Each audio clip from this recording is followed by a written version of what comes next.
Bab 701. Benar-benar gila. Di dalam sekte pedang abadi, semua orang saling memandang dengan ekspresi rumit. Tidak pernah berpikir hal-hal akan menjadi seperti ini. Musuh asli hidup dan mati telah berubah menjadi ketua sekte sendiri.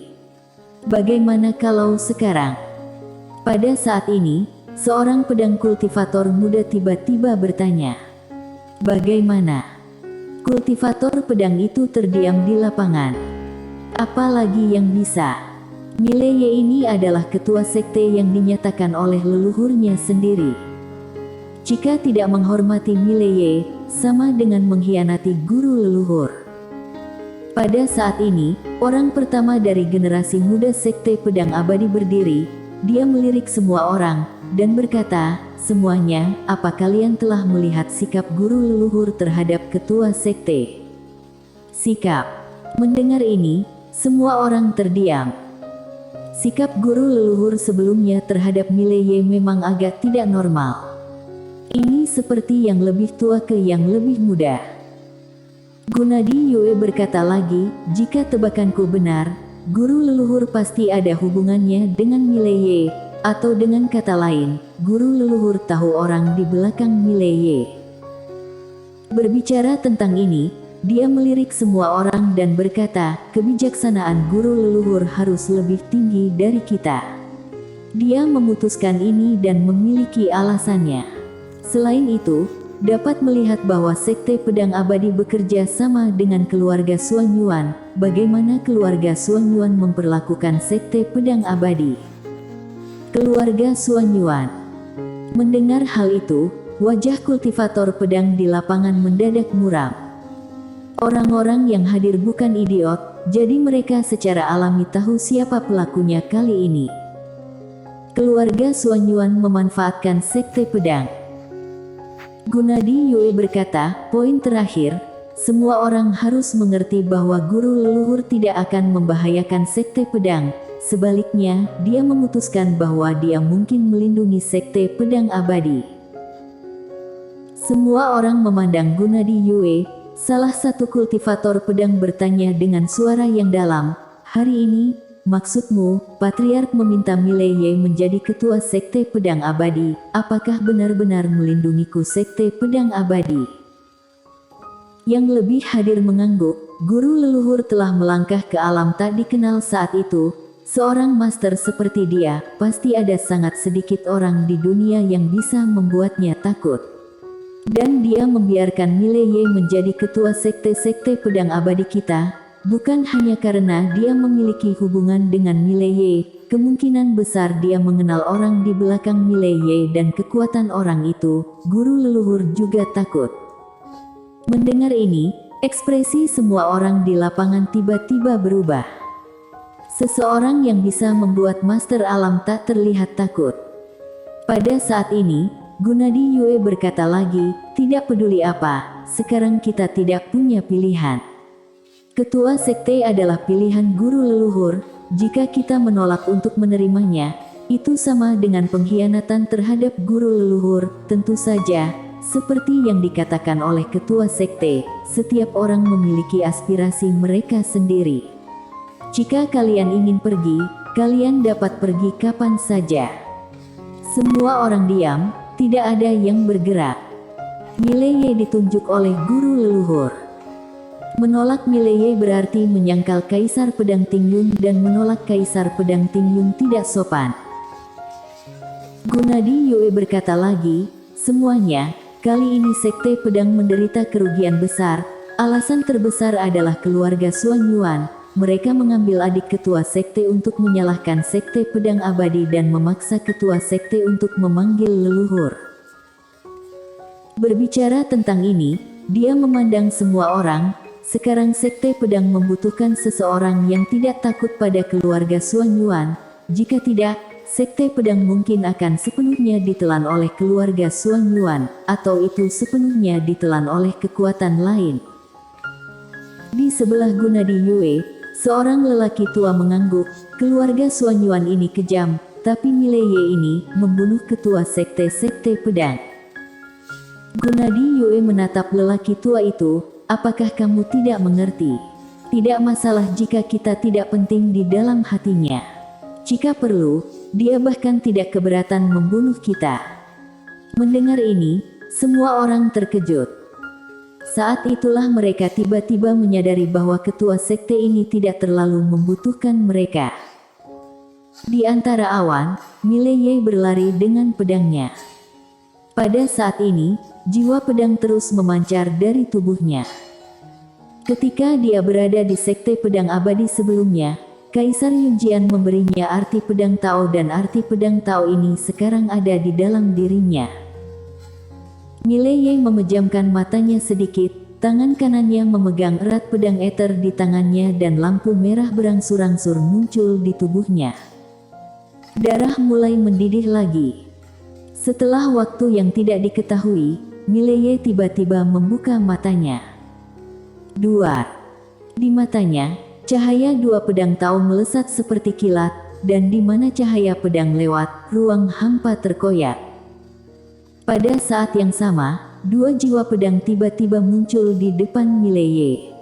Dua jiwa pedang, satu hitam dan satu putih, melayang di sekitar Mileye seperti dua pedang. Jiwa pedang baik dan jahat.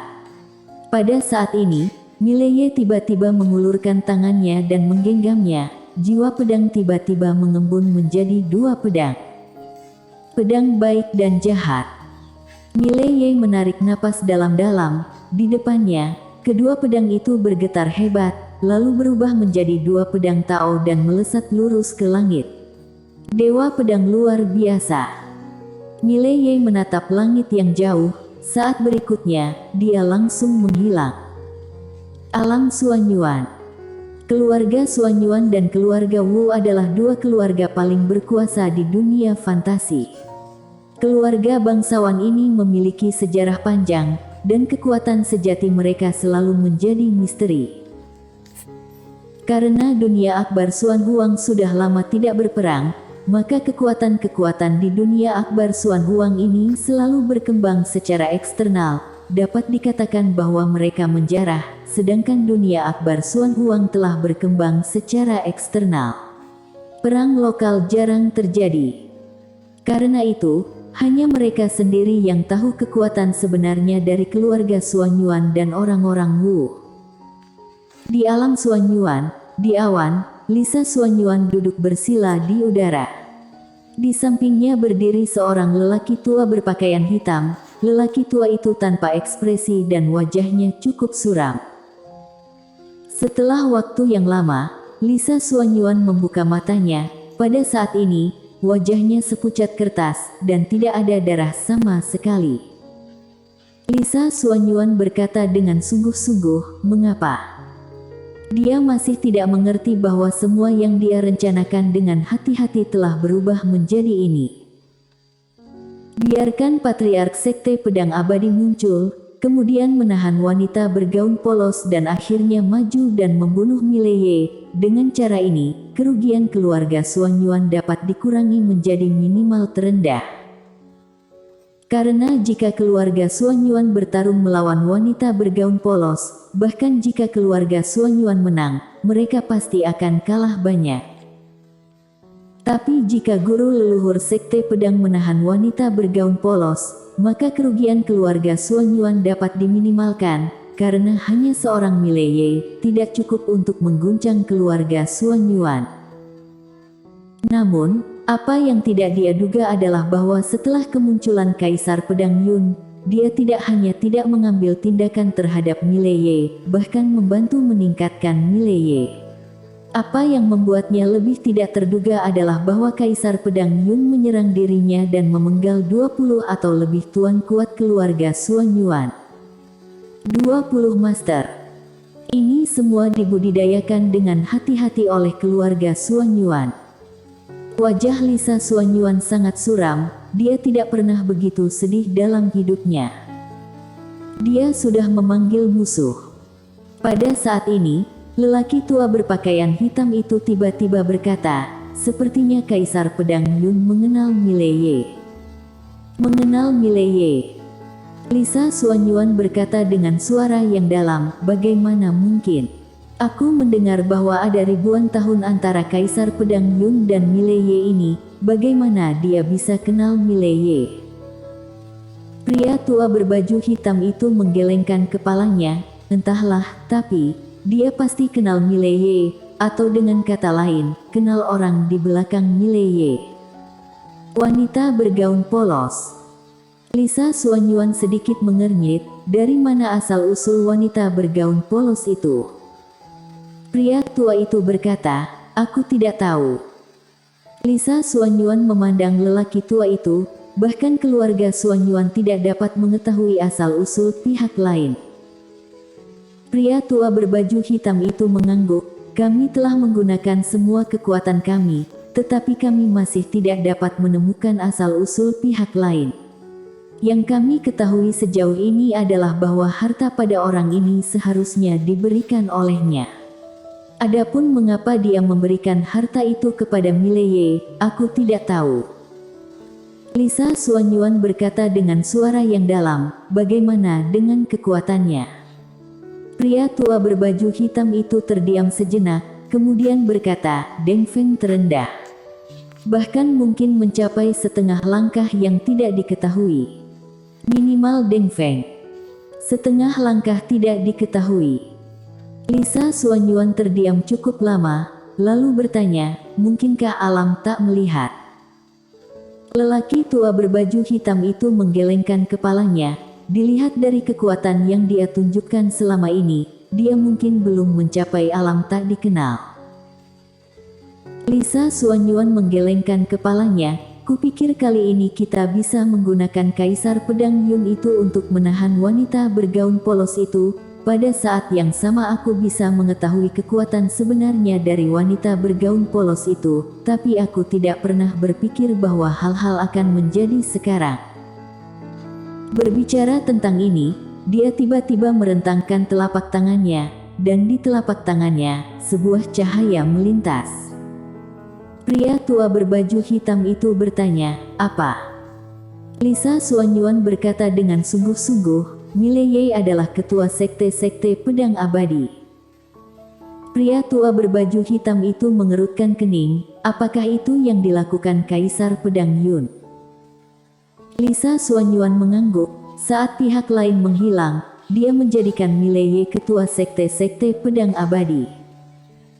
Berbicara tentang ini, dia menatap lelaki tua berbaju hitam itu, lalu Mileye telah datang ke alam Xuanyuan.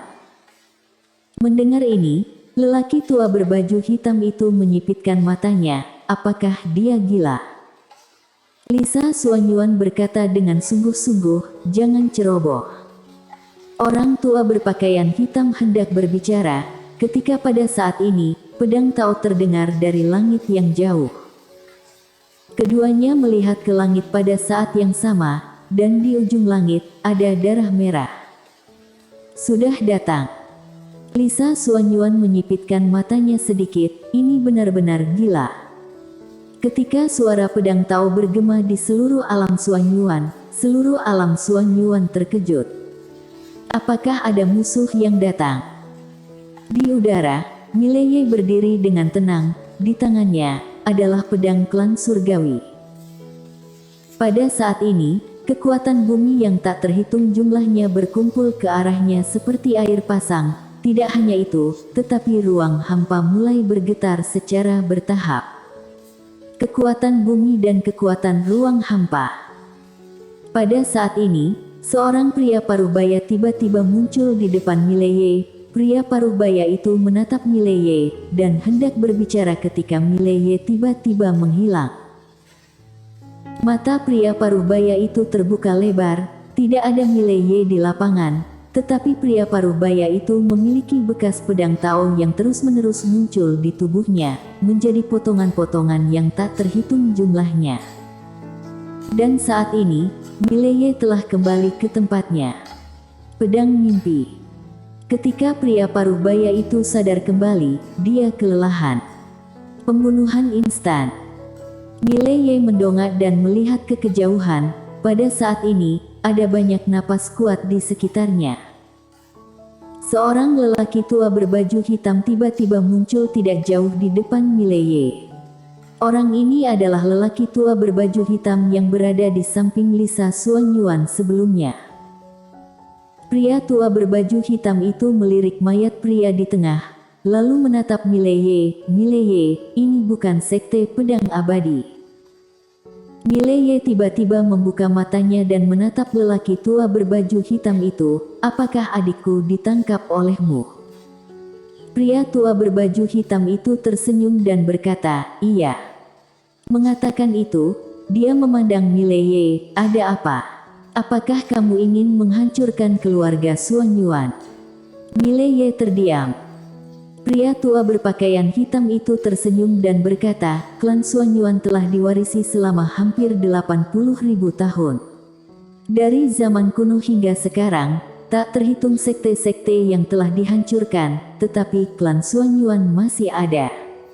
Jangankan kamu, Mileye, bahkan jika kamu berada di belakang wanita bergaun polos, apa yang bisa kamu lakukan? Bersambung.